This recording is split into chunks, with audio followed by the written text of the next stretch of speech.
তোমার পায়ে ধরে বলি, আল্লাহর কসম লাগে, আল্লাহর কসম লাগে, এই মোবাইল তোমার সফলতা নয়, এটা তোমার চির ব্যর্থতা। এটা তুমি ডিসি হইতে পারতে, তোমাকে রিক্সাওয়ালা বানায় দিতেছে। এটা তুমি ডক্টর হইতে পারতে, তোমাকে অটোওয়ালা বানায় দিতেছে।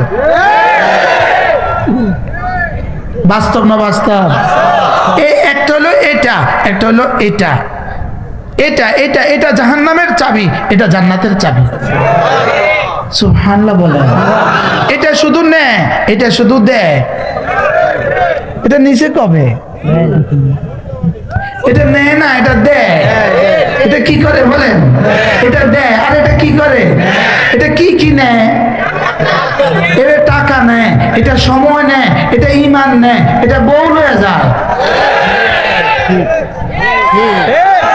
এটা কি লয়ে যায়? এটা বউ লয়ে যায়। এটা ছেলেকে বাবা হারা করে দেয়, বাবাকে সন্তান হারা করে দেয়। এটা মাকে মেয়ে হারা করে দেয়, স্ত্রীকে স্বামী হারা করে দেয়, স্বামীকে স্ত্রী হারা করে দেয়, কত মানুষকে চাকরি হারা করে দেয়।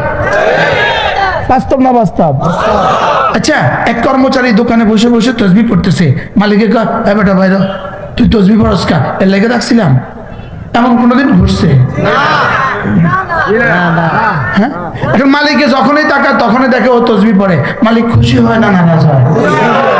সুবহানাল্লাহ বলেন।